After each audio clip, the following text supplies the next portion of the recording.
What is up, guys? So today I have here the Samsung Galaxy S25 Ultra, and it's been 1 week since I got my hands on this device.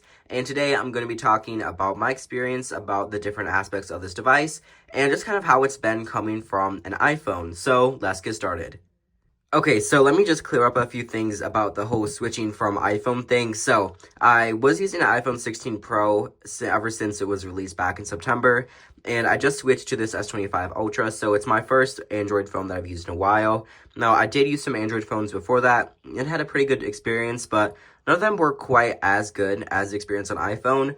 But like I'll kind of talk about later, I think the Galaxy S25 Ultra is like one of the first phones that Samsung has really nailed every aspect. First, let's just kind of get acquainted with this phone with the basics, storage configurations, price, and colors.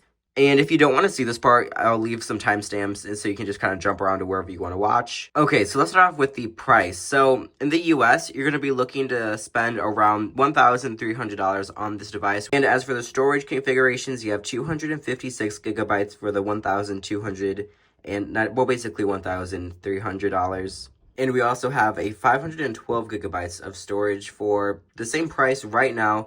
It seems like Samsung has like extended their pre-order deal, which is honestly really nice. So if you're like watching this roughly around the time of this video is like being filmed, which is like Sunday what is today? So the 15th, so Sunday the 16th is when it's being released. Samsung has their like pre-order deal still going on, so definitely go check them out. As you can see, we have some storage like upgrades, which is really nice. But the original price of that is $1,419. And for the 1 terabyte version, it's $1,659, basically $60. So yeah, you're definitely going to be saving if you buy it now. And Samsung periodically will have some pretty sweet deals throughout the year. So definitely just kind of keep an eye out on the price. That's what we have for the storage configurations. Now, as for the colors this year, we actually have some pretty nice ones. So we have this titanium jet black, which is a Samsung.com exclusive color. So you can only get it straight from Samsung's website or maybe their in-person retail store.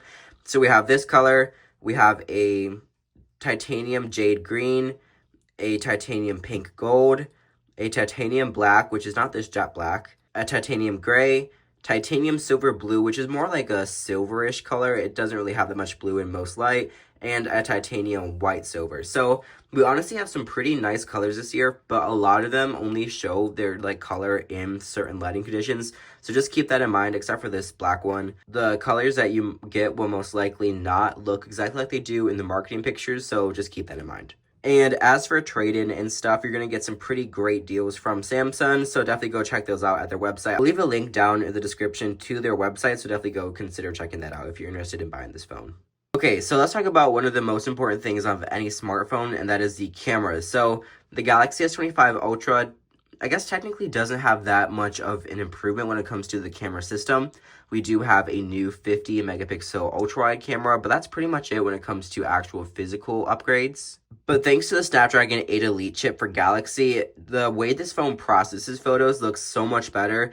It's able to process the data it gets from the cameras a lot better when compared to previous devices that ran, obviously older Snapdragon chips. So when it comes to the cameras, it's definitely been a great experience, and the quality and just overall the pictures turn out really great. And the same with video. In a minute or so, I'll insert some pictures and videos so you can see just the quality of this camera system. Okay, but this phone has some new improvements when it comes to editing your like pictures and videos that you take. So obviously, we have the AI editor, and it's basically what we've had on other devices, but with WinUI 7, it has a little bit of an upgrade. So if you go ahead and select something, you can, let's go ahead and enlarge the subject. Let's go ahead and move it around. Oops. Just select this, make it larger, and then go ahead and hit generate. So basically, it's pretty much what we had last year with the S24 Ultra, but because of this new Snapdragon 8 Elite chip, it can run the AI task a lot more faster. So it's just really nice to see. So when it comes to the editing part, so as you can see, you can make the picture way bigger than it is. So this is the AI version, and this is the original. So if I go ahead and save this as a copy, there will be a little thing at the bottom that reads AI generated content. You can't really see it like on the fur of this dog, but yeah, you can see it says the AI generated content. You also have the new audio mixer or audio eraser for videos. So pretty much what we've seen on the Google Pixels, but now it's here on Samsung, and this does happen on device. So you can basically just go ahead and like turn the different sounds down, and I will have a demonstration of this in the video samples that I have. So other than that, we have a new like swap face feature, which is kind of like what the Pixels have, but only for live photos at the moment. So if you take a live photo, you can swap the face of whatever subject is in the live picture. So overall, using this camera system has been really great. They have just really polished the experience in this new camera app with One UI 7, and it's just a really nice experience.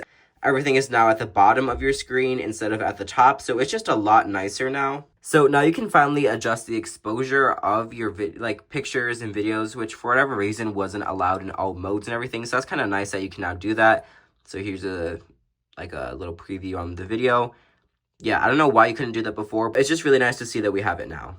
So overall, with this new camera experience, it just feels like Samsung has really nailed it, especially with this isn't something with One UI 7. This is just something on the S25 Ultra, because S23 Ultra with One UI 7 won't have like the same shutter speed and stuff. But yeah, that is the shutter speeds. So if we just go ahead and take a picture of this plant, as you can see, it has a way faster shutter speed. And in theory, this should like help with moving objects and stuff. Don't mind the state of these plants. They're kind of slowly dying. I just need to replant them. But yeah, so I would do a test with this, with some cars and moving and stuff like that. So definitely stay around for that. We'll be coming out later in a more like in-depth, like just review focusing on the cameras. So the overall user experience with these cameras have been great. Oh yeah, let's get to those picture and video samples.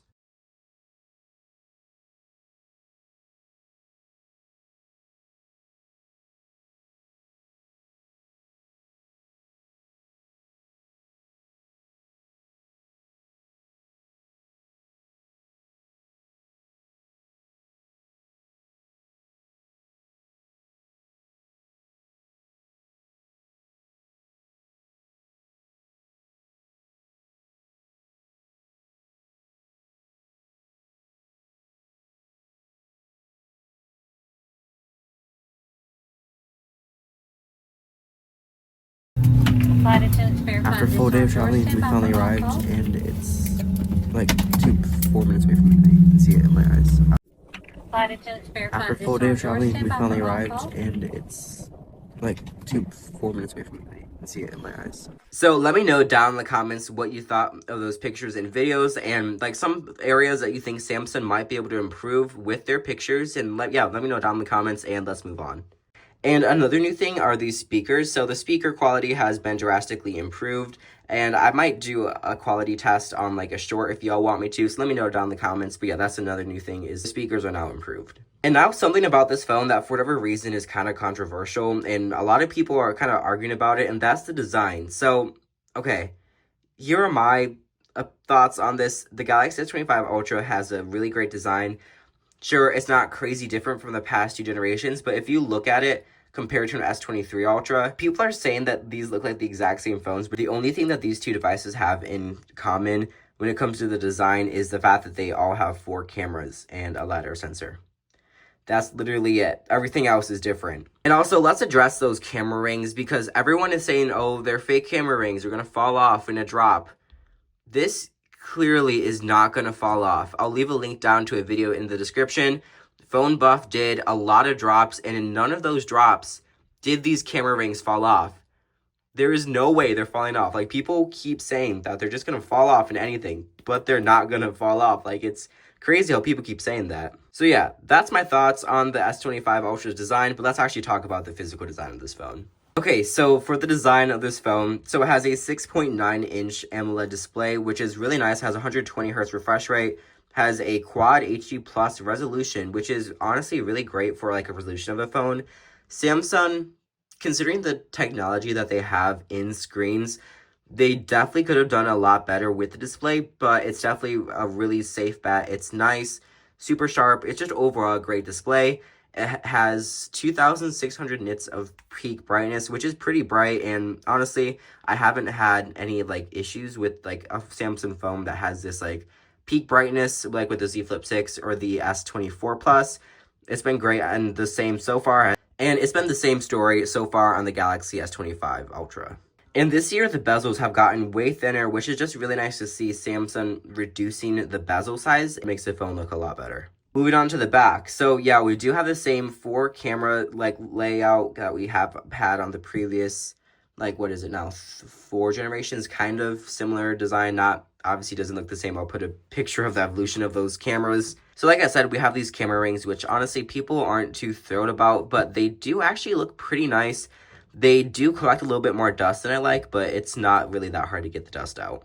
And we also have these flat sides, which I'm personally a fan of. I do prefer a more boxy feeling device. They did smoothen out the corners of this device. I think it makes it feel a lot more comfortable than the previous devices did. Let me know down in the comments if you're a fan of it or not.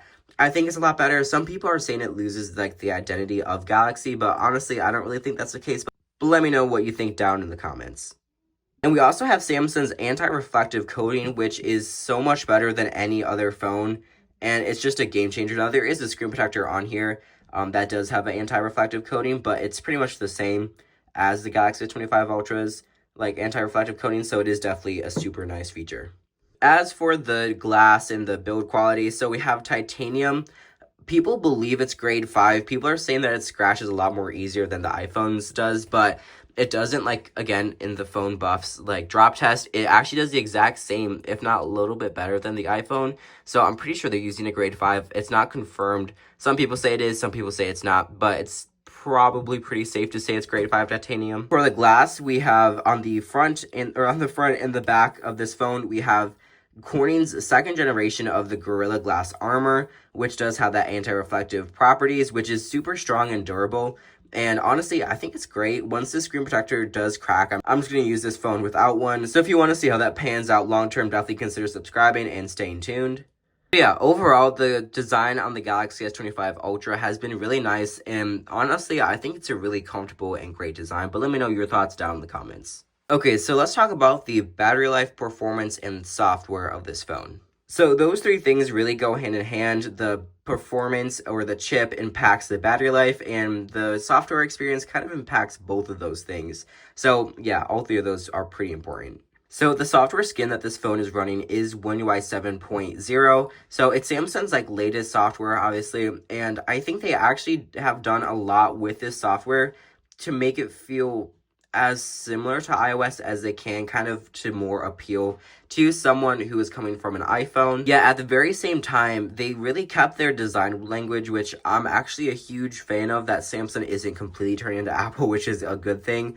But some things that you can definitely notice are borrowed from iOS, like the now separated notifications and quick setting. But for those people who don't like that, there is an option just to go ahead and edit and panel settings and go ahead and just like put them together, which just now allows it to be how it was. So if you don't like the new separated option, there is an option to go back to how it used to be. And overall, just the performance of this new operating system just makes this phone feel so much better and faster. Like the fact that now you can open and close these apps like really like quickly and just fluidly. So to give you an example, on an older skin, this is S23 Ultra running One UI 6.1.1. And it does open them and close them kind of seamlessly, but if you try to go fast, it'll just kind of glitch out. And this is partially due to the software and partially due to the phone itself just being a slower device. Because if I take my Galaxy Z Flip 6, which is running the exact same software as my S23 Ultra, it can perform a lot better when opening and closing different apps. So as you can see, it's a lot smoother. So it doesn't have to do so much with the software, which that obviously does really help, but it mainly has to do with the performance. And overall, Samsung's new One UI 7 just it gets a lot more easier and I guess user-friendly. Like stuff is now at the bottom for like the search bar, and just stuff's a lot more easier. Like I mentioned, the new camera app, just stuff like that. Now, when it comes to performance, like I briefly mentioned, we have the Snapdragon 8 Elite for Galaxy, which is basically just Snapdragon's latest elite processor, the Galaxy 8 Elite, just like tailored for like Galaxy. So it's a slightly like, I guess, upscaled version of that processor, which just makes this phone a lot more faster when compared to its competition. People are saying that this is a minor upgrade because you're not going to actually notice these differences in the real world, but that's not really that true. because with the Galaxy S23 Ultra, you can definitely notice a lot of just kind of lagging, and like certain apps will cut out when you restart the phone. It'll kind of glitch or just like kind of start boot looping. So it's just not really that good of an experience. So the new chip definitely does help a lot, and it'll just be more efficient too. And I've definitely noticed that this does process like videos like on CapCut and stuff like that a lot faster than previous phones. So yeah, you're right. The average person isn't going to quite notice it, but it'll just make the overall experience feel so much better and a lot more smooth. Now, as for the battery life, so as you can see, it's currently 11:29 p.m. and I'm currently sitting at 28%, which is pretty good. And I have noticed that with like heavier usages, it will perform like pretty well. I think it kind of just optimizes like different apps, and I think it's just overall smarter than previous devices were, so it kind of knows how to, I guess, manage the apps that it has. So today's screen time has been 6 hours and 33 minutes. As you can see, 3 hours on YouTube, gallery 1 hour and 6 minutes, and I watched a movie on Disney Plus for 48 minutes. So it definitely has been a pretty good like use case for when it comes to screen on time and stuff. I'll put a picture of my battery stats for today on the screen so you can see how that kind of coexists with the screen on time. So yeah, when it comes to battery life, I've definitely been impressed. You can definitely get 2 days out of this phone in 1 day with like heavier usage. So yeah, when it comes to battery life and performance and the software, it's been a great experience on this S25 Ultra. Okay, so now let's talk about the AI on this phone. One thing about this device that people seem to be able to agree on is that pretty much most of the things that are new with this phone is about the AI. So yeah, I guess I could pretty much do a full review on the AI aspect of this phone, but I'm just going to break it down to like the few newest things that I think most people are actually going to care about.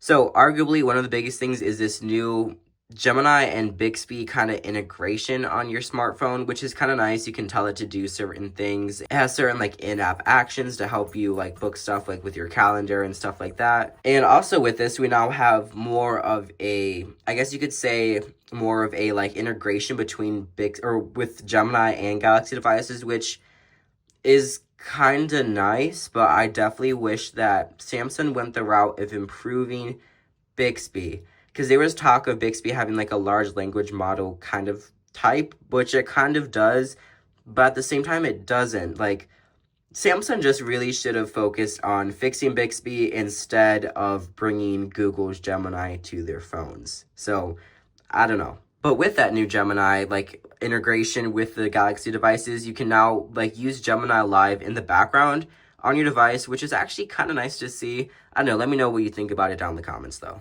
We also have kind of a, I don't know if it's necessarily new, but it's the AI Select feature, which is basically just an advanced way to take screenshots on your phone. So you can either just like have it like kind of snap to different things like an app or a picture or something, or select text. So it's fast, it's smart, it's nice, but I don't know, it's maybe not necessarily a huge feature to get excited about, but it definitely is just overall a really nice feature to have if you want to take like really precise screenshots of something and you don't want to have to just kind of jumble around and have to crop it and maybe try to frame it. So it's a pretty nice feature. Also, a pretty big feature that Samsung was pushing with this device is the new Now Brief. So it's basically just an AI summary of your day, I guess. Like here, I went out to see the new Captain America movie, and it had pictures I took in the theater, stuff like that. And just overall, just kind of new things, like I have a missed call, so maybe call this person back. So it's kind of nice. It will kind of get smarter as like this device, I guess, learns about you. So that is definitely a nice feature. So we're gonna have to see how that kind of pans out as time goes on. But yeah, overall, the AI features are pretty nice on this phone. I mean, other than that, we have like the circle to search feature, which has now kind of been improved. You can now do music, and you can also do translation, which has been there for a while. But it's nice to just see the pre-existing features are still here. So people are pretty sure you are going to have to start paying for this at the end of this year, like all the new AI features. It kind of looks like Samsung might end up not doing it. But yeah, I guess we're going to have to see how much it'll like cost and stuff like that. Obviously, you can still use this phone without those features, but just kind of keep that in the back of your head. So yeah, when it comes to the AI features on the S25 Ultra, they're definitely a really nice and helpful set of features.